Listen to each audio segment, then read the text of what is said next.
جالكسي S9 بلس ضد الايفون اكس، أيهم أفضل في الخصائص والمواصفات؟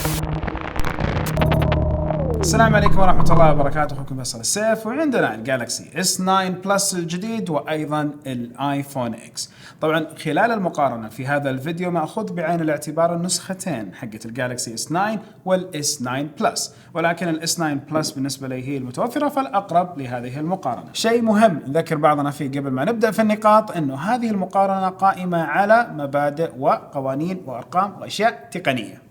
وفي اشياء تتبع ذوق المستخدم زي الكاميرا وبعض الاشياء الاخرى، وهذه نشوفها خلال المقارنه. بس على طول خلينا نبدا في التصميم. كل الجهازين عباره عن تحف فنيه جميله بشاشات كبيره.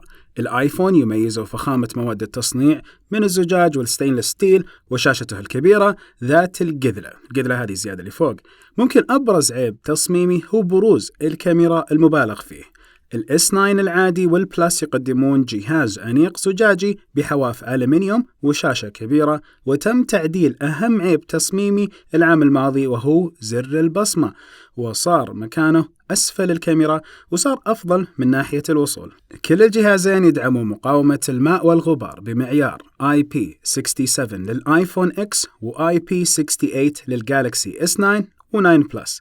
الفارق يعني أن الجوالين لما ينحطوا تحت الموية لمدة 30 دقيقة المقاومة بتكون من ناحية الجالكسي S9 لمتر ونصف، ومن ناحية الآيفون X لمتر. الجالكسي S9 بلس شاشته مدعومة بالغوريلا جلاس 5، أما الآيفون X فذكرت شركة أبل أنه مدعوم بزجاج مقاوم للخدوش.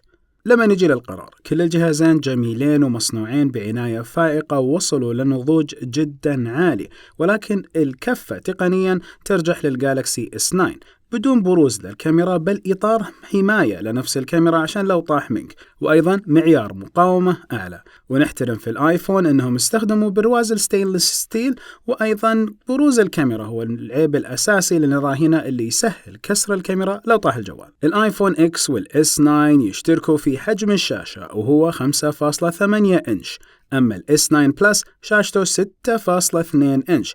كل الشاشات الثلاثة من نوع أوليد وتصنيع سامسونج. كثافة البكسلات في الS9 570 وفي الS9 بلس 529 بكسل في الإنش الواحد. أما لما نتكلم على الآيفون X كثافة البكسلات 485 بكسل في الإنش الواحد. ومن ناحية السطوع فالآيفون يصل النتس فيه إلى 635، وأما الS9 بلس والS9 فإلى 700 نتس. أبل اعتمدت تعديلات تصميمية لإظهار الألوان بأفضل شكل ممكن على نفس الشاشة، وأيضا قدمت تقنية الترو تون واللي تعدل ألوان الشاشة بحسب الألوان المحيطة فيك. حين حجم الشاشة يشغل 84.2 في الS9 بلس و 83.6 في الS9، وفي الآيفون X 82.9. فارق بسيط جدا، ولكن في الآيفون الشاشة أبعادها 19.5 على 9، وفي الجالكسي S9 والS9 بلس 18.5 على 9، وهو التوجه الأمثل لمشاهدة المحتوى، وأيضا الريشيو الجديد المفضل لإنشاء التطبيقات على الجوالات البزلس. ومن ناحية الزيادة في شاشة الآيفون لوجود الحساسات اللي هي القذلة هذه اللي فوق، يمكن تؤثر على تجربة مشاهدة المحتوى لو أنت كبرت هذا المحتوى لأخذ كامل مساحة الشاشة. نيجي الحين للنتيجة، فهي فيها تقارب شوي، ولكن الS9 يتفوق بسبب كثافة البكسلات وأيضا السطوع وعدم وجود القذلة الزايدة هذه، فمحتواك يظهر بوضعه المستطيل الطبيعي مع التقدير للآيفون لتقنية الترو تون. النظام بالعادة هذه النقطة هي الأهم لكل المستخدمين، أي النظامين ترتاح له، أي التطبيقات ترتاح في استخدامها على أحد المنصتين. الحين iOS 11 قدم إضافات جديدة، لكنه ممكن يكون أسوأ نسخة في تاريخ النظام بسبب كثرة مشاكله وعيوبه، بس التحديثات مستمرة، وأيضا على الرغم من هذه العيوب لا زال يقدم أداء سلس جدا ومكتبة تطبيقات مرعبة. أما الجالكسي فيقدم أندرويد أوريو 8 وواجهة المستخدم في تحسن مع نفس سامسونج، وفي إمكانيات إضافية كثير تم وضعها على نفس هذا النظام من نفس سامسونج وتعاون مع جوجل. وكنتيجة مكتبة التطبيقات وسرعة التحديثات وخفة النظام تعطي الأفضلية للآيفون إكس، لكن أكيد الأشخاص اللي يحبون يعطون لمسات خاصة على نفس النظام والواجهة حقة الاستخدام، فالجالكسي يعطيهم حرية أكثر، فالكفة هنا للآيفون إكس. المعالج: الآيفون يملك معالج آبل الجديد A11 Bionic واللي يقدم أداء ممتاز. الجالكسي S9 والS9 Plus يملكون أحد المعالجين، يا السناب دراجون 845 أو الإكسينوس 9810 واللي هو المعالج اللي بيجينا في المنطقة العربية. الذاكرة في الجالكسي S9 Plus 6 جيجا و4 جيجا في الS9، وفي الآيفون إكس 3 جيجا. الجالكسي S9 يضيف لك إمكانية تحويل الجوال لمنصة ترفيه ولعب بنمط الهاي بريفورمانس، وأيضا تسجيل المحتوى ككومنتيتر. طبعا مو الكل يحتاج هذا الشيء، ولكن إضافة على نفس قدرات المعالج. العام هذا في تفوق ملحوظ للS9 في نسخة الإكسينوس على نسخة السناب دراجون، لكن الاثنين ما جو لأداء البايونيك A11 وسرعته من ناحية الاستخدام والسلاسة، فالفائز والكفة ترجح للآيفون إكس. وراح نسوي حلقة خاصة نوضح ليش تفوق معالج آبل في هذه النقطة، وأيضا نوضح أنه التقدير لنفس المعالج والكفاءة في المعالج للجالكسي S9 و9 بلس لإعطاهم إمكانيات تسخير النظام لأشياء محددة حسب رغبة المستخدم.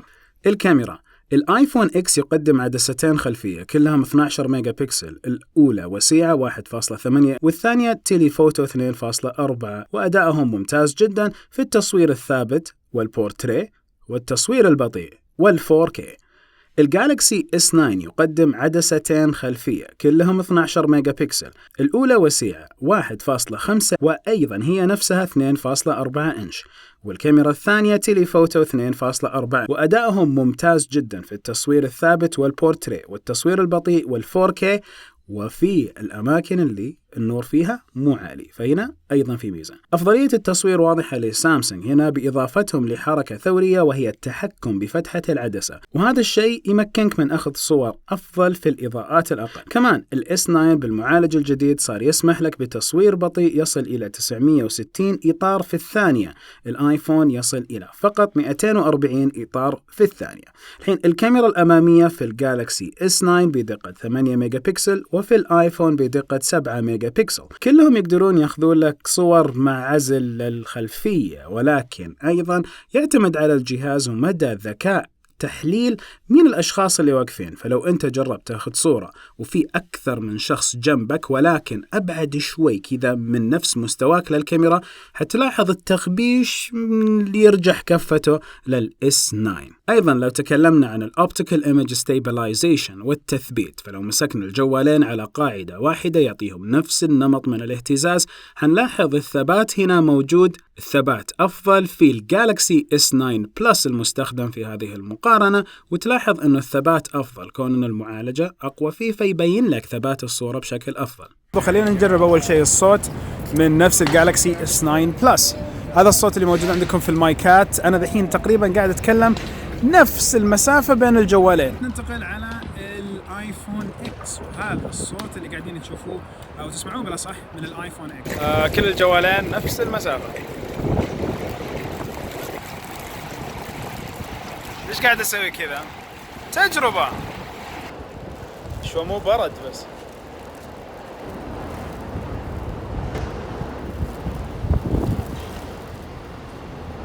الآن إلى النتيجة، فالكفة ترجح إلى الجالكسي S9 لأنه جاب حركة ممتازة وهي التحكم بفتحة العدسة، وتفوق في التصوير الليلي مع التقدير لنفس الآيفون إكس وكمية معالجة الصور الثابتة لتظهر بألوان جدا جميلة. الأمان: أول حاجة حين لازم نقارن بين الفيس آي دي ضد الانتليجنت سكان. عند أبل يتم استغلال تقنية الترو ديبث بحيث ترسل إشارات على وجهك وتتعرف على ملامحك بشكل ثلاثي الأبعاد وفقا لأبل والشيء اللي قالوه، فهذا الشيء أكثر أمان من البصمة. عند سامسونج فتقنياتهم تجمع بين قراءة قزحية العين مع ملامح الوجه. التجارب الأولية مرضية، ولكن لسه ودنا أكثر نبحر في مسألة الأمان للوجه، وتم تعديل مكان البصمة عن تصميم العام الماضي وصارت بمكان عملي أكثر وسهلة أكثر في البرمجة مرتين وانت مبرمج البصمة حقتك. وفي 6 طرق تقريبا لفتح الجوال على الS9 وال9 بلس. نتكلم على الآيفون ما يقدم غير الفيس آي دي أو الرقم السري، وأيضا من ناحية الجالكسي ففي نظام السكيور فولدر وإمكانية إنشاء مجلد بتشفير عالي هاردوير سوفتوير مدعم بتقنية النوكس من نفس سامسونج، على أساس أنه تلاقي ملفاتك فولدراتك وبعض الأشياء اللي تحطها فيها المجلد آمنة وما حد يقدر يفك تشفيرها. من ناحية النتيجة ما ننكر قوة الفيس آي دي، لكن الجالكسي S9 أعطى خيارات أكثر وإمكانيات أكثر للأمان الشخصي مع نفس الأجهزة بتعدد الطرق لفتح الجهاز، وأيضا مسألة المجلد اللي تشفر فيه ملفات مهمة لك، وهالشيء من النظام وليس من تطبيقات خارجية. الاتصال والتخزين، كل الجهازين يدعموا 4G، لكن الS9 و9 Plus يدعموا الشبكات إلى كات 18 والآيفون X إلى كات 12. الفائدة الفعلية من هالشبكات فقط في من يدعمهم من المشغلين ولو توفرت في منطقتك. الجالكسي S9 و9 Plus تدعم الشريحتين أو شريحة وكرت ذاكرة إلى 400 جيجا بايت، أما الآيفون X فقط شريحة واحدة ولا يقبل كرت الذاكرة. أما من ناحية واي فاي كولينج والفولتي فمتوفرة حاليا على الآيفون X مع مشغلين محددين حسب الدولة اللي أنت فيها، والاتفاقية مع مين من المشغلين وتتم دائما بين أبل والمشغل، وما في أي اتفاقيات بين سامسونج ومشغلين حاليا. خدمتين النوعية اللي هي الواي فاي كولينج والفولتي وفوائدهم جميلة إذا توفرت عند مشغلك واحتجتهم. خدمة الإير ديسبلاي للآيفون X وبث الشاشة متوفر على الأبل تي في، بث شاشة آيفونك على الأبل تي في مباشرة. وخدمة السمارت فيو في سامسونج والجالكسي S9 وال9 بلس مع شاشات سامسونج الداعمة للتقنية، وأي شاشة ذكية تقريبا فيها الميرور كاست أو حتى قطعة الكروم كاست. سيري على الآيفون X مساعد شخصي وله مهام محدودة. على الجالكسي S9 و9 بلس في مساند جوجل، وأيضا في بيكسبي من نفس سامسونج واللي تتعرف على السعرات في الأكل وتترجم الصور والقوائم فوريا، وأيضا فيها دمج فوري للواقع المعزز والأماكن، ولكن للحين هالأشياء موجودة باللغة الإنجليزية وبعض اللغات، وبرضه بتتمم لك بعض المهام في جوالك. منظومة البيوت الذكية مدعومة بالسمارت هوم وجوجل، وأيضا منظومة سامسونج، وتعتمد على الأجهزة المدعومة وفي منها أنواع من تصنيع سامسونج. أما الآيفون فالهوم كيت واللي هي دعم البيوت الذكية موجود على هذه المنصة في الأجهزة المدعومة فقط. USB 3.1 للS9 و9 بلس، ومنفذ اللايتنينج 2.0 على الآيفون X. من ناحية الآيفون X يجي بسعة 64 جيجا بايت أو 265 جيجا بايت. أما الجالكسي S9 و9 بلس فلك الخيار بين 64 128 أو 256 جيجا بايت.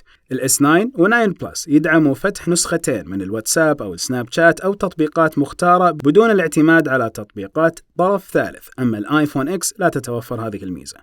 الكفة هنا تميل بجدارة للجالكسي S9 للشريحتين وكرت الذاكرة وإمكانية تشغيل نسختين من نفس التطبيق. الأصوات، الآيفون يملك سماعات سبيكرز بحيث أن الصوت يجي من السماعة أسفل الجهاز وكمان من السماعة العلوية واللي تستخدم للمكالمات، والصوت مبهر حقيقة في دقته وارتفاعه، ولكن ما في منفذ سماعة. سامسونج تقدم سماعات السبيكر لأول مرة، موجود عندك سماعة تحت وسماعة فوق، وهندسة من قبل AKG لهذه السماعات. AKG معروفة في مجال الصوتيات، والجوال يدعم تقنية الدولبي أتمس السينمائية، تفعلها أو تسكرها. إذا فعلتها المفروض الصوت تحس إنه جاي من اتجاهات مختلفة على حسب المشهد أو الشيء اللي أنت قاعد تشاهده.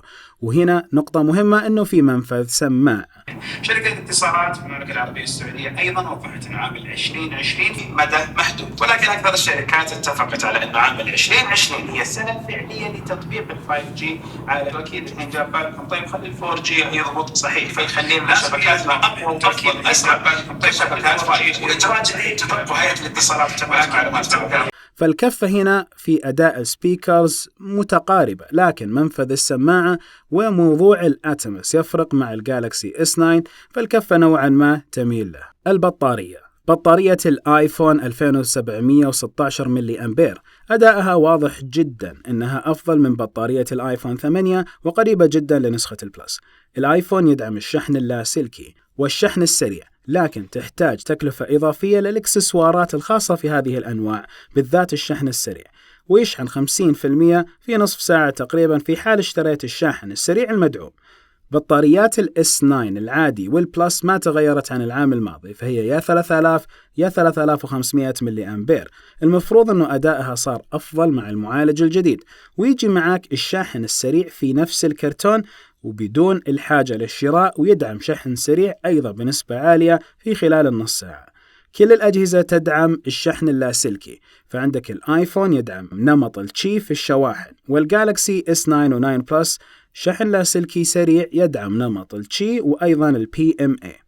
هنا من ناحية الكفة فهي متعادلة، الاستخدام ونوعيته تفرق بشكل كبير بين من هم يستخدموا تطبيقات محددة عن أخرى وكثافة الاستخدام، فنقدر نقول أن كل الجوالين يعطوك أداء جيد مع الشحن باستخدام الشاحن الأصلي. طبعا في اشياء لسه تحمس ولازم نقارنها بشكل اكثر، فلا تنسى خليك مشترك في القناه وايضا فعل زر التنبيهات اذا احببت ان يجيك تنبيه اول ما ينزل كل فيديو جديد. الحين لو نروح لموضوع الانيموجي ضد الاي ار ايموجي كشيء اضافي نتكلم عليه، هذول ما نقدر نحطهم كخاصيه وفيها نقدر نقول واحد من الاثنين يفوزوا. فالانيموجي هي عباره عن وجوه تعبيريه تاخذ حركتك وكلامك وترسلها لاصحابك من خلال اي مسج. طبعا الأشكال الموجودة محدودة مثل بعض الحيوانات وأيضا روبوت آلي وإيموجيز وأشياء زي كذا، وأيضا محكورة في منظومة المسجات حقت نفس أبل. الحين ال AR إيموجيز اللي قدمتها سامسونج عطتك مجموعة أشكال أكبر وتقدر ترسلها عن طريق أي تطبيق وحتى عن طريق وسائل التواصل الاجتماعي وبرضه مع أي جوال.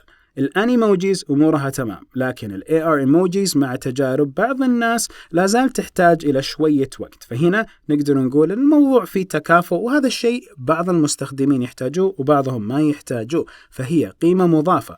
ونقدر نقول انه الانيموجيز صار لها وقت قاعده تحدث، اما من ناحيه الاي ار ايموجيز ما في شيء نحطها، فهالنقطه ما حنعطي نقاط لا ولا واحد من الاثنين، لأنها قيمة مضافة لا تميز الجوال أو تشفع للجوال أنك أنت تختاره عن الثاني من وجهة نظري. السعر وخدمات ما بعد البيع. الفقرة هذه مسوية مشاكل كثيرة هذه الأيام، فنتكلم الآيفون إكس كلنا نعرف أنه مكلف، يعني تحصله بأقل سعر تقريبا 4200 ريال للون الأسود وسعة 64 جيجا.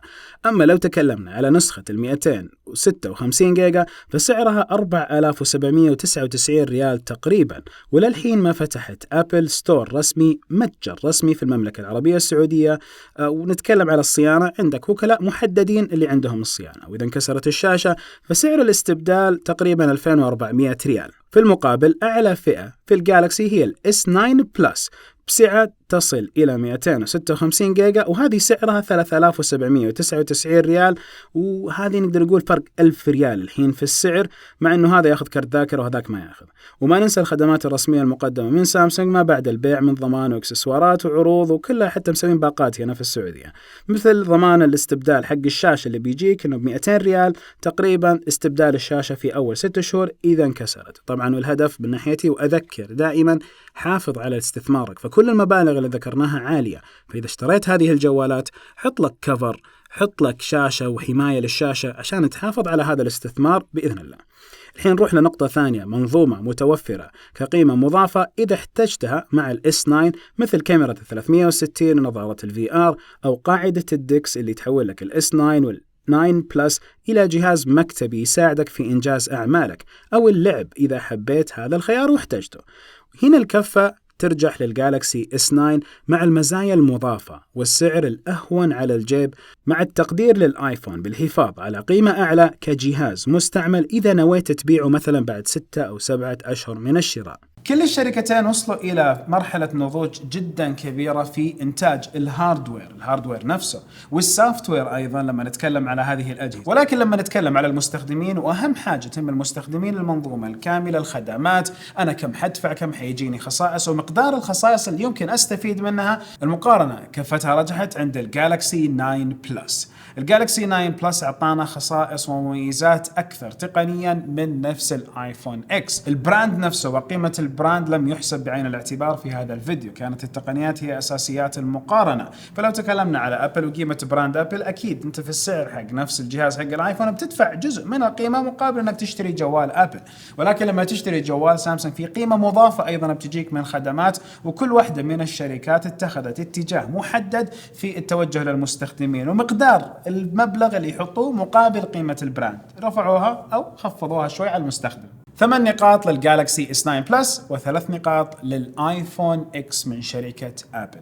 نهاية المقارنة وكل مقارنة اتمنى ان توفقت امام رب العالمين سبحانه وتعالى، ثم المقارنة نالت استحسانكم، اعطونا اللايك والشير وشير المقارنة هذه وخلينا نشوف تقنيا مين اللي حيقدر كمان يجيب لنا اشياء كبيرة وممتازة هذه السنة والسنة القادمة باذن واحد احد. سبحانك اللهم وبحمدك اشهد ان لا اله الا انت استغفرك واتوب اليك. السلام عليكم ورحمة الله وبركاته.